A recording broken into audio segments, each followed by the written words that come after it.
Allô? Allô, le central? J'écoute.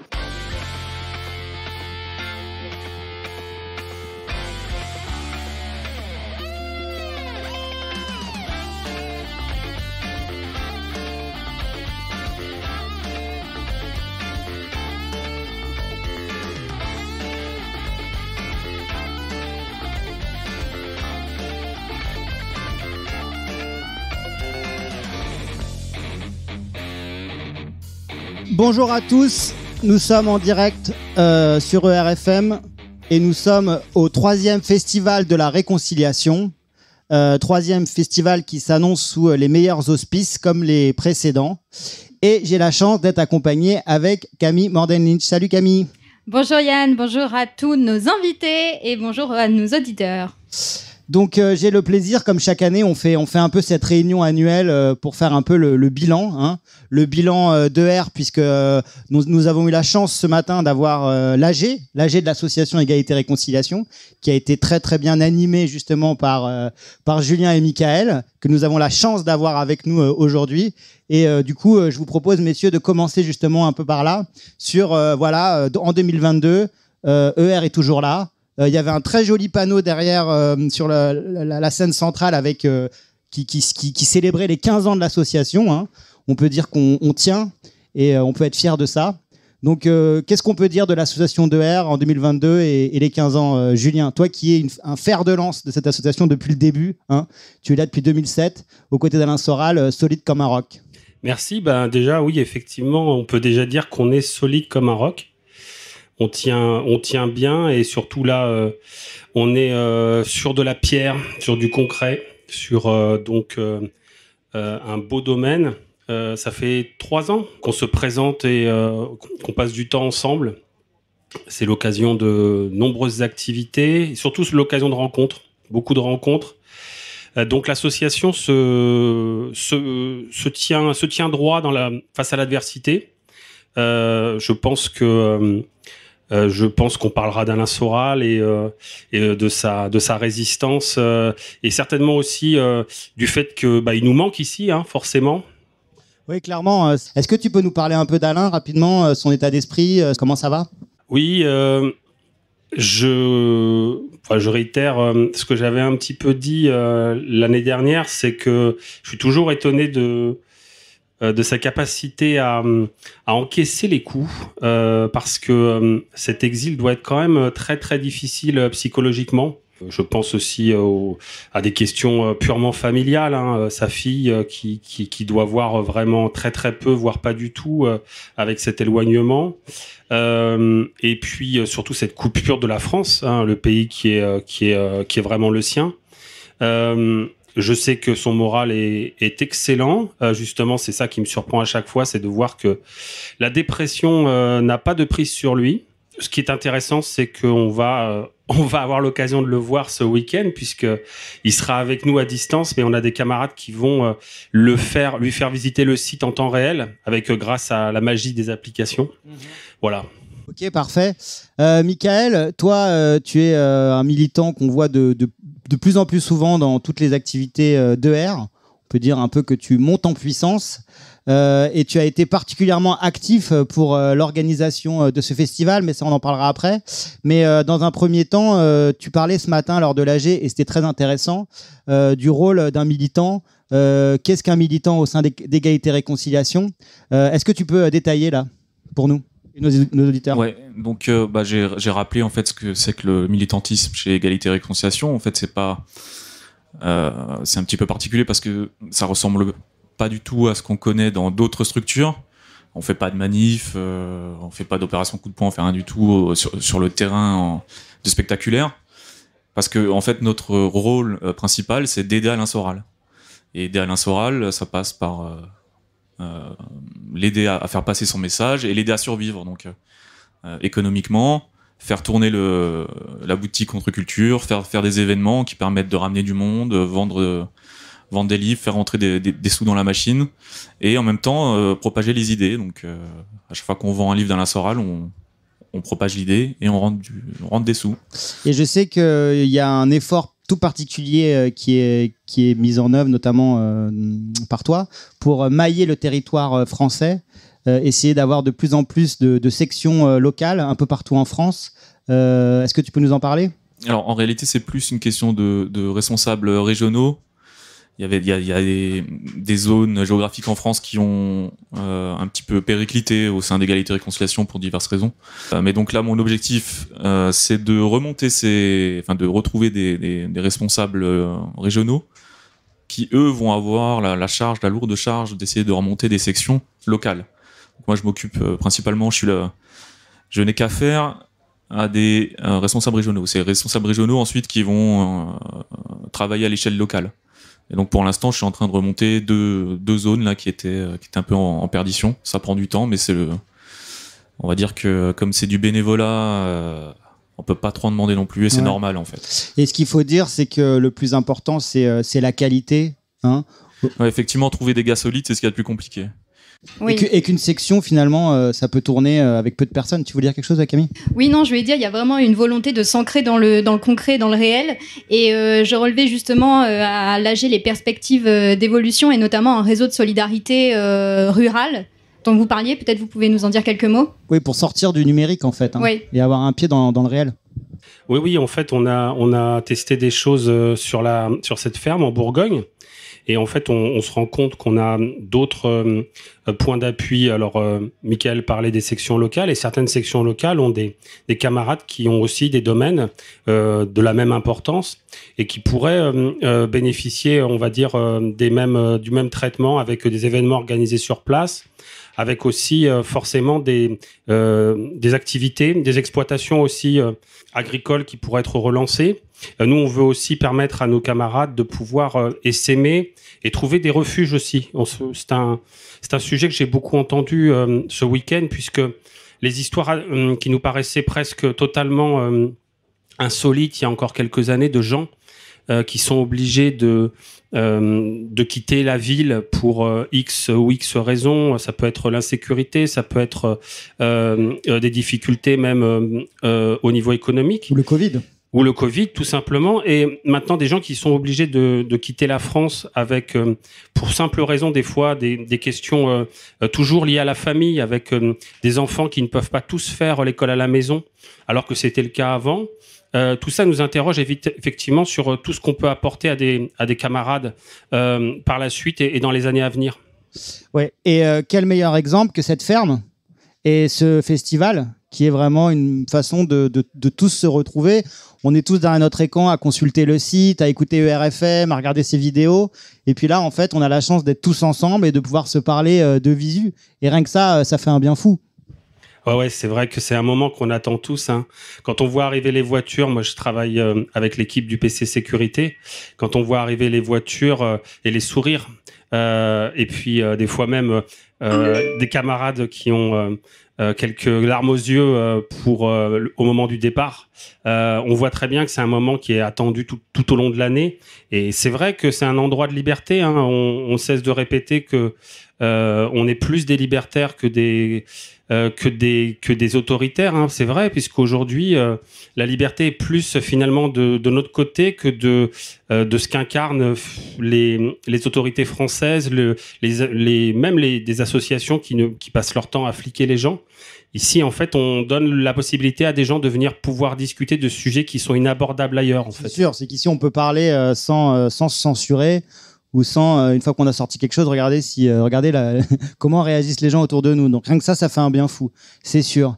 Michael, donc toi, cette année, et déjà l'année dernière, hein, tu es très impliqué dans l'organisation de ce festival, mais cette année, plus que l'année dernière, parce que l'année dernière, tu t'occupais spécifiquement du pôle restauration. Et là, vraiment, tu as pris le contrôle de l'organisation du festival dans son ensemble. Ouais, c'est presque ça. En fait, effectivement, l'année dernière et l'année d'avant, j'étais à la restauration. Là, j'ai trouvé un gars fiable là, qu'on va voir tout à l'heure, Roland, qui s'en occupe. Et donc, moi, j'ai été, on va dire, un peu naturellement emmené sur, on va dire, une manière d'organiser le festival plus global, avec une vue d'ensemble, donc de plus haut. Et notamment, je me suis occupé d'inviter toutes les personnalités, tous les groupes de musique. Donc pour que les gens se rendent compte, en fait, à partir de quand dans l'année vous commencez à bosser sur le festival en amont? Janvier à peu près. Ouais. Janvier, et là j'avais une cinquantaine de contacts, une cinquantaine de personnalités avec qui j'ai pris contact pour savoir s'ils étaient disponibles, si ça les intéressait, et dans quelle mesure c'était possible de le faire. Et tout ça, ça prend énormément de temps parce qu'en fait, les gens, faut les attraper. Et puis moi, j'ai un boulot quand même, donc c'est pas forcément évident d'attraper tout le monde. Ça prend énormément de temps, et après il faut s'arranger, se mettre d'accord, les conditions, etc., etc. Bon, en tout cas, c'est très réussi parce qu'il y a profusion d'ateliers, de conférences qui servent à tous les militants. Et quelles ont été du coup les évolutions par rapport au festival de l'année dernière et les points d'amélioration? Ouais, on a déjà beaucoup plus de conférences et de concerts. Il y a 3, 4, 5, 6 conférences. Si je dis pas de bêtises, 7 conférences, et on a pareil 7-8 concerts qui sont prévus. Donc il n'y a jamais eu autant de conférences et il n'y a jamais eu autant de musique sur le festival que cette année. Même si on a déporté, si je peux dire, tout ce qui était musique qui était dans la grande, sous le grand chapiteau, on a tout ramené ici au stand ERFM pour que ce soit plus sympa. Et effectivement, ça l'est. C'est plus réduit et c'est plus cosy, quoi. Et donc où sont tes acolytes qui t'ont aidé justement dans l'organisation de ce festival? On pourrait leur donner la parole. Alors il y a Nico qui arrive là-bas. Ah, Nico vient voir ici sur la communication, alias Adolphe, hein. Et il y a Roland qui va pas tarder. Il y a quelqu'un qui va aller le chercher, je crois. Donc le premier arrivé, premier servi. Ouais. Nico vient voir par ici. Donc Nico qui est une cheville ouvrière de ER, hein, le travailleur de l'ombre. Pour ceux qui fréquentent l'association, il est là depuis le début. Donc en outre ses talents de dessinateur, c'est lui aussi qui animait l'émission sur ERFM Il était une fois, pour ceux qui connaissent, excellente émission musicale. Tu dessines aussi, hein, sous le pseudo de Adolphe. Tu fais des dessins pour le moins acides, on peut dire ça comme ça. Et tu es là depuis le début. Peut-être les gens ne le savent pas, mais Nico, c'est la personne qui a eu l'idée de faire les entretiens du mois, de filmer Alain Soral pour qu'on puisse l'entendre, parce que comme il passait pas souvent sur les émissions de radio et de télé, et qui passait de moins en moins du fait de la censure, c'est toi qui as eu cette idée justement de faire cet entretien qu'on puisse diffuser sur Internet et qui a donné ce que ça a donné derrière avec des audiences phénoménales. Salut Nico. Salut à tous. Alors, qu'est-ce que tu as fait concrètement sur l'organisation de ce festival? Ah, rien, moi je suis un imposteur. Oui, c'est ça. Oui. Alors, j'ai eu la mission première de m'occuper de la communication du festival. Donc, m'occuper du site de réservation, des mails, d'écrire les mails. Ouais. Et puis, j'ai aussi la mission de m'occuper un peu d'ajouter de la couleur au festival, voilà. Ouais, d'ailleurs, on voit d'ailleurs que tu as habillé chaque stand avec un joli bandeau, c'est vraiment très réussi. Oui, il y a un souci esthétique. Ouais. Apporter à tout ça. Bravo. Ouais, c'était un peu froid, un peu blanc, donc il fallait apporter un peu de couleur à tout ça, donc voilà. Alors je voulais mettre des drapeaux nazis, on m'a dit ouais, quand même. Peut-être dans quelques années, qui sait, quand on aura pris le pouvoir, on pourra peut-être se permettre ce genre de fantaisie. Espérons. Ouais, mais là, la police n'est pas loin en plus. Hein, c'est ouais, les gendarmes rôdent. Il y a des gens qui se sont fait contrôler en venant ici. Et puis, les années précédentes, ils sont venus nous passer un petit bonjour. Mais enfin bon, ça va pas beaucoup plus loin que ça. Oui, voilà. Donc, on n'a rien à craindre. Salut à toi. Donc, toi, rappelle-moi ton prénom, s'il te plaît. Roland. Voilà. Donc, toi, en fait, tu es de la section Alsace, c'est ça ? C'est ça, ouais. Et tu t'occupes plus particulièrement du pôle restauration, qui est le plus gros pôle du festival, hein, clairement. En termes d'organisation, de ressources humaines, de pression aussi, de gestion du chaud, du froid. Hein. Du chaud surtout. Ouais, on peut l'applaudir parce que franchement, s'il n'était pas là, je pense que le festival serait bien différent. Alors, qu'est-ce que tu peux nous dire? Alors, tu étais déjà là les années précédentes. Hein. Tu étais déjà... aux deux premières éditions. Oui, voilà, tu étais là, donc tu es un habitué. Qu'est-ce que tu peux nous dire justement sur la gestion de ce pôle-là, qui est un gros pôle pour le festival? Alors, donc je reprends déjà le flambeau de Michael, qui a assuré les deux premières éditions. Donc c'est lui qui a un petit peu lancé et mis en place le fonctionnement. Et j'en profite, comme j'ai un petit peu le micro, de remercier tous les militants qui font partie du pôle Je crois Respiration. qu'on peut les applaudir, hein, franchement. Pour leur applaudir. participation et leur dévouement. Et au niveau de l'organisation, en fait, on a fait un petit peu un copier-coller de l'année passée. Et on essaye un petit peu, voilà, chaque année, d'apporter quelques améliorations, quelques petites touches. Et voilà, c'est pas encore parfait, voilà, c'est pas encore le 3 étoiles, mais tout doucement, on arrive un petit peu à progresser. Mais c'est quand même très bon parce qu'en plus, vous utilisez des produits locaux, c'est ça? Alors, on va dire 80% des produits, c'est des produits locaux. Alors, c'est grâce à Laurent le Bourguignon. Oui, qui est voisin de la ferme. Hein, voilà, ça. qui a un réseau de petits producteurs. Donc, pas de métro cette année. C'était l'objectif, je m'en rappelle, on en parlait l'année dernière avec Michael. La première année, voilà. Alors, la première année, c'était une première année d'essai, oui, bien sûr.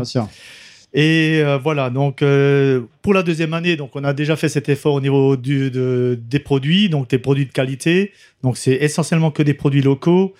Grâce en partie donc au réseau de Laurent. Donc tout ce qui est viande.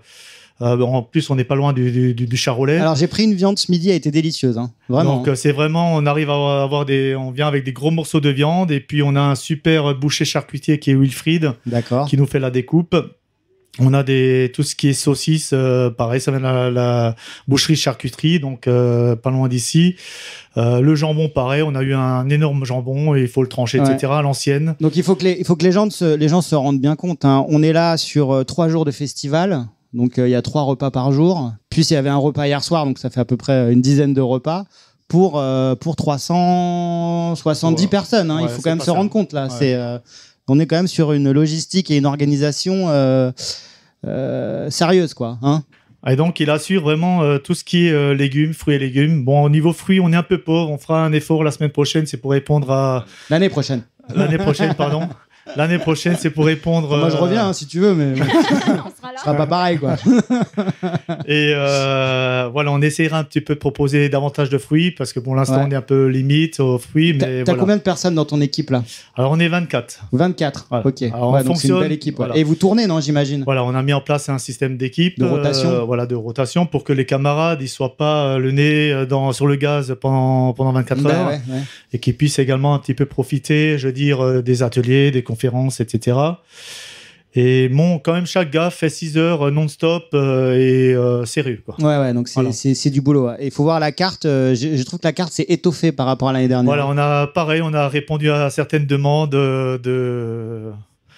du national. Voilà, donc on est resté un petit peu sur le végétarien.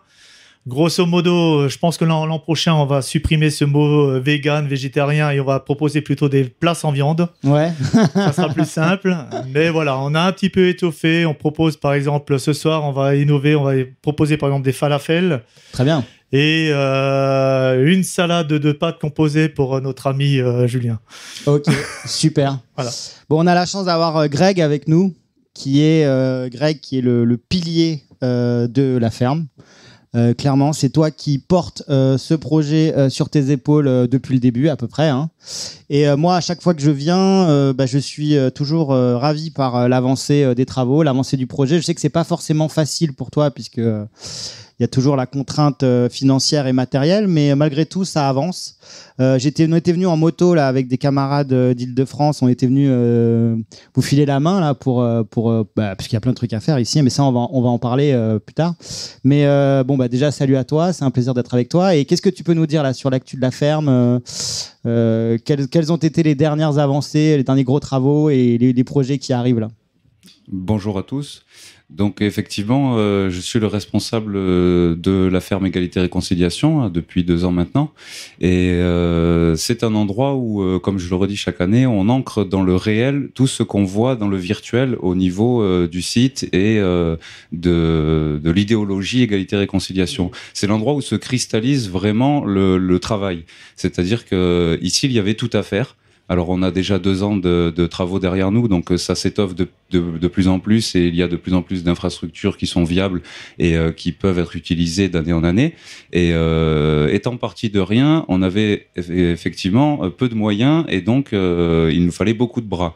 Et c'est le but aussi, c'est de faire comprendre aux militants que la partie du militantisme, elle n'est pas que virtuelle, elle est aussi réelle et elle s'enracine dans le concret. Justement, donc comme tu es venu la dernière fois, un exemple concret, c'est tu es venu faire du bénévolat. Ah ouais. Voilà, je me suis retrouvé à couper du bois et à faire de la tronçonneuse dans la forêt à côté. Voilà. Non mais j'ai appris des trucs, hein, je vous dis, on travaille, on apprend, c'est le très, but aussi. Voilà, on a tout un panel d'activités ici qui est très large effectivement, puisque c'est une région un petit peu en déshérence et on doit tout faire nous-mêmes. Hein, et c'est aussi une question financière, hein, tout simplement. Et ça nous permet nous de mettre la patte à des militants, de leur permettre de toucher à des activités qu'ils ne voient qu'à travers le travail des autres, tout simplement. Et beaucoup se trouvent une vocation. Je sais que beaucoup de militants qui viennent faire du bénévolat ici, quand ils s'inscrivent dans un planning de plomberie ou de le second œuvre placo, l'année prochaine, ils reviennent en disant « chez moi, j'ai refait la plomberie ouais. ». Donc ça leur permet aussi de s'améliorer, de comprendre qu'ils ont les moyens, avec leurs petits bras et leur gros cerveau, de bosser aussi et de faire les choses. C'est principalement ce qu'on apprend aux gens ici, c'est à mettre la main à la pâte et à se rendre compte qu'ils en sont capables, tout simplement. Non, c'est ça, c'est pour un militant venir aider et participer à un travail collectif et en même temps se former. Exactement. Pour lui personnellement. Et on passe un très bon moment. Hein. Franchement, il y a une très bonne ambiance de camaraderie ici. Et je le dis pour les auditeurs qui nous écoutent. Hein, venir ici, non seulement vous allez apprendre des choses, vous allez avoir le sentiment d'être utile, mais vous allez passer un super week-end. Hein. Eh bien, les week-ends de bénévolat ou les semaines de bénévolat, c'est des mini-festivals. Oui, c'est ça. On a à peu près la même ambiance à 10-15 personnes. C'est vrai, en modèle réduit, c'est vrai. Voilà, et ce lieu inspire toujours la liberté. Puisqu'on est ici chez nous, tout le monde le sait, on n'a pas de contraintes, toutes les contraintes qu'on peut retrouver quand on loue une salle ou qu'on est dans un espace public, et du coup on peut tout simplement s'y épanouir. Oui, et puis la campagne est absolument magnifique ici, hein, faut le dire, le coin est vraiment magnifique, vallonné, avec des belles forêts, enfin c'est vraiment un coin très sympa. Et à ce titre-là, je sais que ER a la volonté peut-être d'avoir des militants qui pourraient venir s'installer dans la région. On en parlait déjà l'année dernière, est-ce que tu peux nous en parler un peu ? Oui, effectivement. Donc, dans la même démarche que la mienne, parce que je me suis installé sur site, du coup, pour être disponible à 100%. Et on anime un atelier immobilier là au festival. Oui, vous avez dispensé des conseils pour les citadins qui voudraient éventuellement acheter une maison à la campagne. Faire un retour à la terre. Les erreurs qu'il ne faut pas faire, puisque quand on est citadin, on tombe systématiquement dans le panneau. Oui, on a beaucoup d'idées reçues. Oui, et puis on se fait avoir, quoi. Il faut dire les choses, quoi. Et oui, c'est aussi un marché. Hein. Il y a beaucoup de rapaces sur ce marché-là. Et nous, on propose à nos militants de découvrir tout simplement cet univers et de s'inscrire dans la même démarche que la nôtre, d'acheter un petit bout de terrain, une petite ferme et de retaper. Et effectivement, l'année dernière, sur les 15 personnes qui ont fait l'atelier IMO, on en a 2 qui se sont motivés, qui se sont lancés dans leur projet et qui actuellement habitent pas loin et contribuent aux travaux de la ferme en même temps qu'ils retapent leur baraque. Alors moi j'en connais un, c'est Tom de la section Île-de-France, qui a acheté une maison effectivement à côté. Voilà, et bien je salue au passage Tom et Gaëtan effectivement, qui ont donné beaucoup de leur personne et qui m'aident sur les travaux à la ferme et qu'on aide nous dans leur prise de position chez eux en Bourgogne. Donc je le redis pour les auditeurs, n'hésitez pas. Alors comment ça se passe ? Il faut contacter son responsable de section locale, et c'est via lui en fait que vous pourrez faire votre demande pour venir aider à la ferme. Voilà, c'est comme ça que ça se passe en gros. Oui, c'est toujours réservé aux militants, c'est-à-dire qu'on n'accueille pas du touriste, on accueille des militants qui, sont déjà en section. Donc il faut déjà avoir un peu fait ses preuves en tant que militant, quoi. Voilà, si vous êtes arrivé simple adhérent, ça risque de coincer, quoi. Eh ben, il faut faire le parcours dans l'ordre, tout simplement. C'est ça, il faut respecter, Ici, on le voit un petit peu comme une récompense aussi. Donc c'est liberté, mais il y a quand même de la hiérarchie. La liberté, ça se gagne et ça s'arrache. Ok, Mickaël. On est en direct avec le président. Alors on a la chance d'avoir Alain Soral qui se joint à nous par téléphone. Président, bonjour. Bonjour président. Est-ce qu'on peut le brancher sur la station audio, histoire de pouvoir discuter avec lui, parce que je pense qu'il nous entend là. Et comme ça, on pourra peut-être échanger 2 mots avec le président. Ce serait sympa. Président, vous nous entendez ? J'ai hâte de visiter les douches et les toilettes. Eh ben, écoutez, c'est une Parce qu'en fait, c'est au sanitaire que tu vois la bonne tenue d'un collectif. Eh ben, moi, j'ai pris une douche ce matin et franchement, il n'y avait rien à redire. Ouais, il paraît que c'est en bien meilleur état Il n'y que avait l'année passée. absolument rien à redire. Président, vous êtes là ? Non, mais continuez tranquillement vos trucs. Là, je fais la visite, je fais l'inspection des travaux finis, là. Ok. Bon, et vous êtes, Je regarde un peu vous tout. êtes satisfait ? Ouais, c'est impressionnant. Hein. On dirait la fête de l'UMA, ça me rappelle ma jeunesse. Je sais pas comment il faut. Ouais, Je sais pas comment il faut le prendre, mais. C'était bien la fête de l'UMA, c'était génial. Il y avait Jerry Lee Lewis en concert. Après, tu enchaînais Georges Marchais, Jerry Lee Lewis. C'était quand même génial, tu vois. Ok. Bah écoutez, président, on vous salue. On peut l'applaudir, hein. Franchement.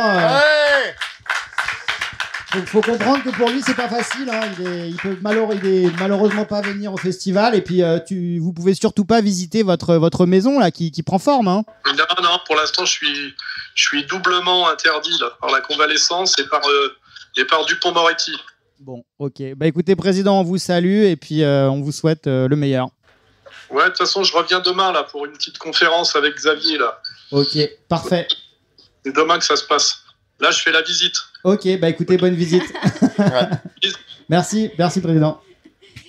Et Greg, j'avais une petite question. Il me semblait qu'à l'AG, on avait évoqué le fait qu'au cœur même de la ferme, il pouvait y avoir plusieurs familles qui s'installeraient. Oui, c'est un endroit qui peut accueillir jusqu'à 6 familles.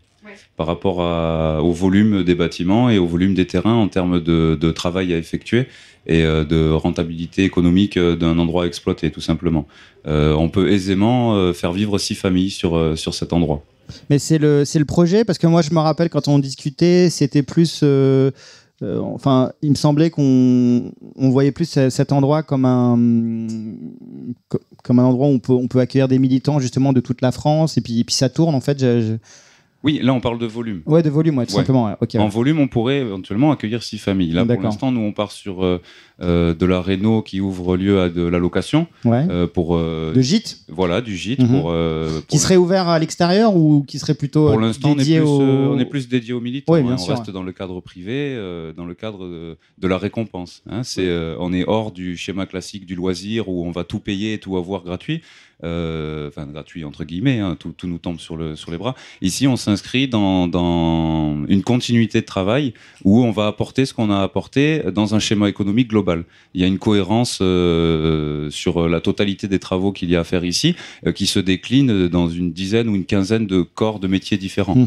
Donc, il y a du maraîchage, on peut faire du bûcheronnage, on peut faire de l'exploitation sur de l'élevage puisqu'on a des terres qui s'y prêtent. On a beaucoup de travaux de bâtiments, donc tous les corps de métiers du bâtiment, ils sont les bienvenus aussi.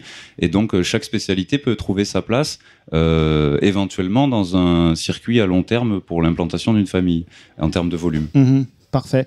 Et donc, quels ont été les gros travaux là ? J'ai vu que ça avait beaucoup avancé là dans la Longère, que vous aviez fait un espace qui était parfaitement habitable maintenant, hein. Oui, les premières années, on a pris le soin de viabiliser le lot, qui n'était pas du tout viabilisé. Donc, c'est des gros travaux, mais qui ne se voient pas beaucoup de l'extérieur.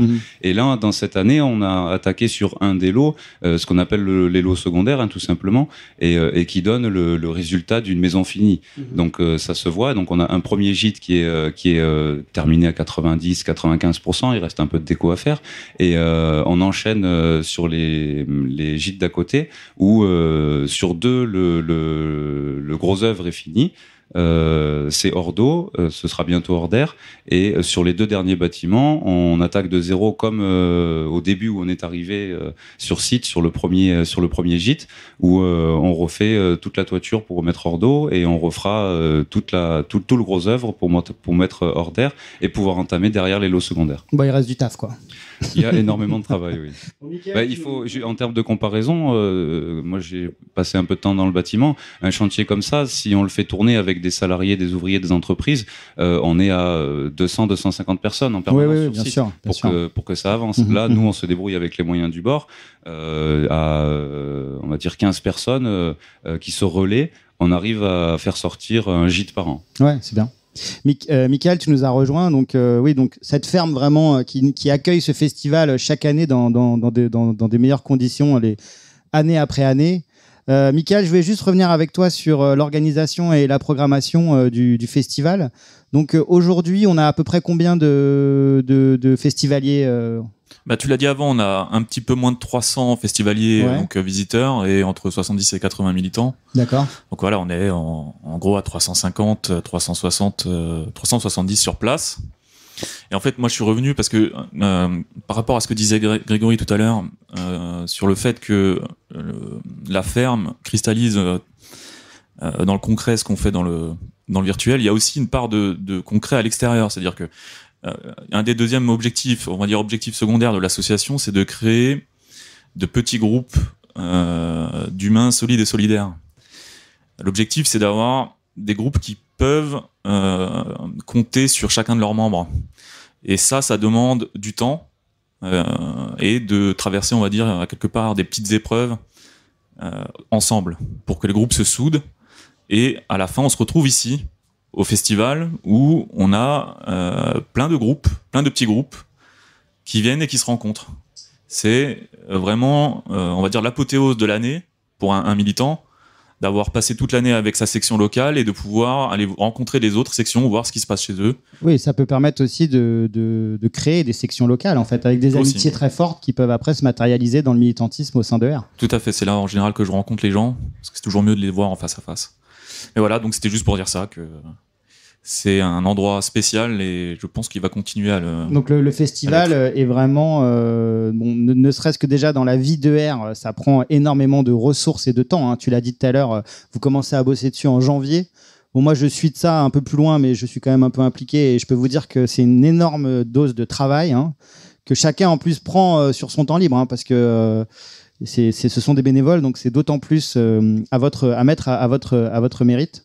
Donc tu le disais, donc déjà dans l'organisation de R, c'est très important. Et puis effectivement, pour un militant, venir au festival, c'est un peu le passage obligé une fois dans sa vie, comme quand on est musulman d'aller à la Mecque, quoi. Faut aller au moins une fois au festival de R, quoi. Ouais, tout à fait. Ouais. Mais en plus, c'est un vrai plaisir. Donc vraiment, donc ce que disait aussi Greg tout à l'heure, c'est les gens qui vont venir travailler ici. Ils seront d'abord intégrés dans des sections locales dans lesquelles ils ont fait entre guillemets leur preuve, c'est-à-dire qu'ils auront montré qu'ils ont une parole qui pèse, voilà, une fiabilité. On n'envoie pas des charlots à la ferme. La ferme, c'est vraiment pour l'élite. Ouais. Et juste si je pouvais rajouter quelque chose, à la ferme, c'est là que se crée, notamment entre les gens des différentes sections, ce qu'on appelle un esprit de corps.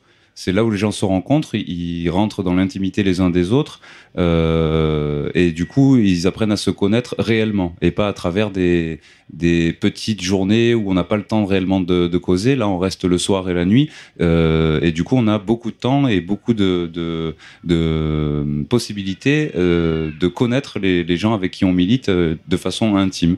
Et c'est ce que j'appelle, ce qui s'appelle l'esprit de corps. Et de ce que j'ai remarqué là avec les festivals qu'on a fait les 2 années précédentes, c'est celui-là. C'est vraiment ici qu'on retrouve je sais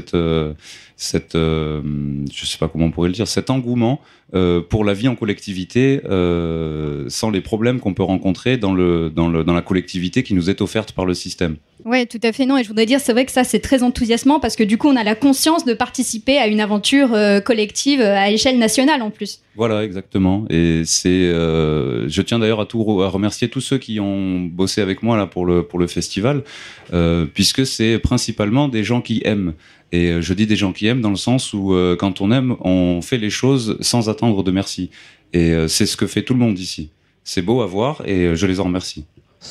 Et donc pour les auditeurs là, qui nous écoutent et qui n'ont pas encore eu la chance de venir au festival, il faut leur dire que c'est vraiment bon enfant, qu'il y a beaucoup de familles, beaucoup d'enfants qui jouent à droite à gauche, que pour les enfants tout est prévu. Alors ça vraiment, c'est vraiment un signe de professionnalisme, je trouve. Hein. Il y a vraiment une trentaine d'enfants, quoi. Ça fait beaucoup. Hein. Ouais, bah il y a le mien aussi.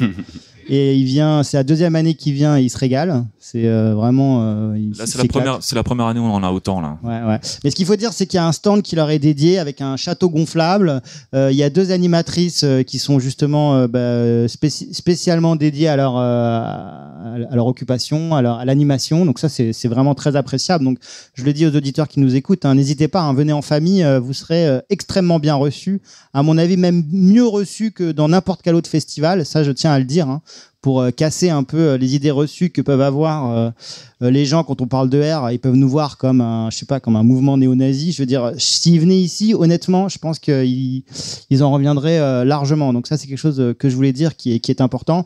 Donc il y a plein de différents stands. Donc bien sûr, il y a le stand contre-culture hein, pour se réarmer intellectuellement, on est d'accord. Mais il y a d'autres stands, d'autres animations. Tu peux nous en citer quelques-unes, Michael ?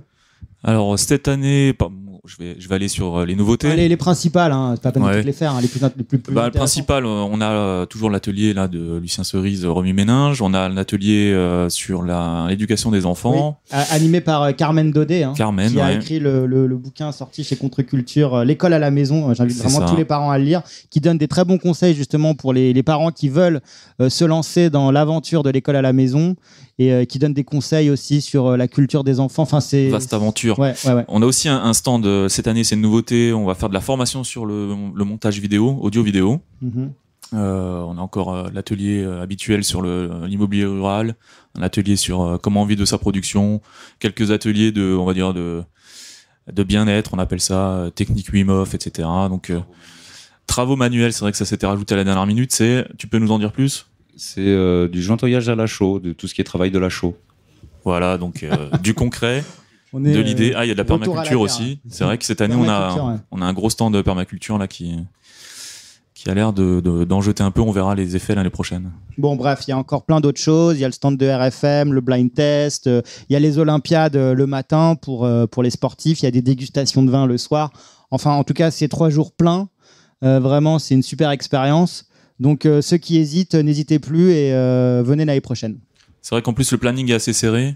Et puis, cette année particulièrement, j'ai trouvé parce qu'en fait, quand tu invites 50 personnes et que tu en as 12 qui répondent, il faut que tu arrives à les placer. Ouais, donc c'est ric-rac. Et au final, on se rend compte qu'il y a des trous et des trucs. Mais voilà, il y a la théorie, il y a la pratique. Camille, tu voulais dire un dernier mot pour conclure ? Non, je voulais dire que finalement, au festival... Excuse-moi, c'est ta première année au festival, hein, donc tu as un œil frais. Ouais, tout à fait. Tu peux partager ça avec nous peut-être ? J'ai été agréablement surprise parce que le rendu est très professionnel. Ouais, c'est un vrai village romain avec toutes ces tentes, ce chapiteau principal. Enfin, honnêtement, c'est super les gars. Vous avez fait un super boulot. Je crois qu'on peut les applaudir vraiment. Absolument. Merci à vous. Donc maintenant, la question qui tue, c'est l'année prochaine, on rempile ? Moi, je suis plus à la restauration, donc ça va. Ouais, mais tout le reste, je le referai. Ouais, pas de souci. Et puis, de toute façon, tous les camarades. Nico ? Oui, toi, de toute façon, t'es. Je crois que j'ai pas le choix. Donc, si on veut bien de moi, je vais revenir. Ok. Bon, Greg, je te pose pas la question. Hein, je veux dire. Pareil que les camarades. Toi, c'est pas que t'es là. La question, c'est pas de savoir. C'est toi, t'es là toute l'année, en fait, quoi. Exact. Voilà. Donc, indémodable. Bon, merci, messieurs. Je vous dis à l'année prochaine, j'espère. Et puis, d'ici là, que Dieu vous garde au festival. Salut. Merci à tous. Salut, merci à tous.